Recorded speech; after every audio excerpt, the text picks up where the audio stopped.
Suatu malam, Jalaluddin Rumi mengundang gurunya Syamsuddin Tabrizi ke rumahnya. Sang mursyid Syamsuddin pun menerima undangan itu dan datang ke kediaman Rumi. Setelah semua hidangan makan malam siap, sang guru pun berkata kepada Rumi, "Apakah engkau bisa menyediakan miras untukku?" Rumi pun kaget mendengarnya. "Memangnya engkau minum khamr, wahai guru?" "Iya," jawab sang guru. Rumi masih terkejut dan berkata, "Maaf, saya tidak mengetahui hal ini." "Sekarang kamu sudah tahu, maka sediakanlah," kata sang guru. "Di waktu malam seperti ini, dari mana aku bisa mendapatkan arak atau mendapatkan khamr?" Jawab Rumi. "Perintahkan salah satu pembantumu untuk membelinya," tegas sang guru. Rumi pun menjawab, "Kehormatanku di hadapan para pembantuku tentu akan hilang, wahai guru. Kalau begitu, kau sendiri pergilah keluar untuk membeli minuman tersebut," perintah sang guru. Rumi pun protes, "Seluruh kota mengenalku, bagaimana bisa aku keluar membeli minuman khamr, wahai guru?"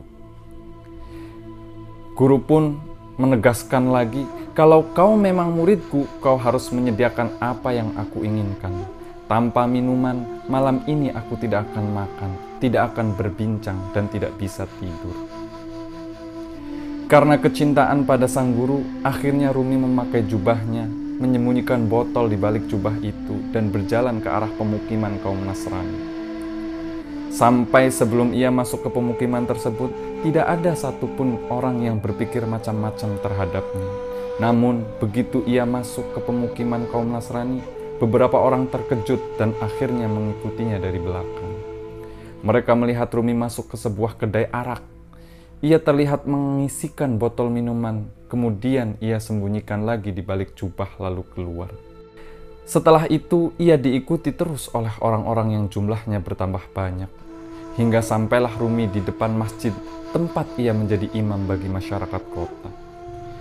Tiba-tiba, salah seorang yang mengikutinya tadi berteriak, "Ya ayuhan nas, Syah Jalaluddin Rumi yang setiap hari menjadi imam sholat kalian, baru saja pergi ke perkampungan Nasrani dan membeli minuman." Orang itu berkata sambil menyikap jubah Rumi. Semua orang pun terkejut melihat botol yang dipegang Rumi.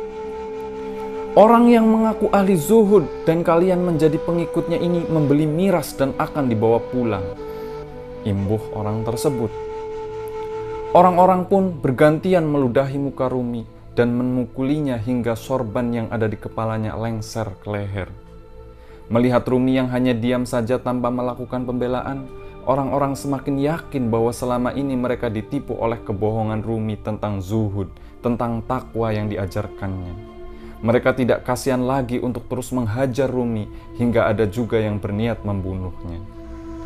Tiba-tiba terdengarlah suara sang guru Syamsuddin Tabrizi mengatakan, "Wahai orang-orang yang tak tahu malu, kalian telah menuduh seseorang yang alim dan faqih dengan tuduhan minuman khamr. Ketahuilah bahwa yang ada di botol itu adalah cuka untuk bahan masakan." Seseorang dari mereka pun mengelak dan berkata, "Ini bukan cuka, ini arak." Sang guru pun mengambil botol dan membuka tutupnya. Dia meneteskan isi botol di tangan orang-orang agar menciumnya. Mereka terkejut karena yang ada di botol itu memang cuka. Lalu mereka memukuli kepala mereka sendiri dan bersimpuh di kaki Rumi. Mereka berdesakan untuk meminta maaf dan mencium tangan Rumi hingga pelan-pelan mereka pergi satu demi satu. Rumi pun berkata kepada sang guru, "Malam ini engkau membuatku terjerumus dalam masalah besar sampai aku harus menodai kehormatan dan nama baikku sendiri. Apa maksud semua ini, wahai guru?"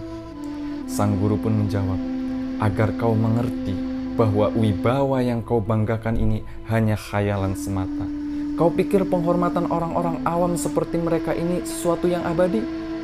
Padahal kau lihat sendiri, hanya karena dugaan sebotol minuman saja, semua penghormatan itu sirna dan mereka meludahimu, memukuli kepalamu, dan hampir saja membunuhmu. Inilah kebanggaan yang selama ini kau perjuangkan dan akhirnya lenyap dalam saat.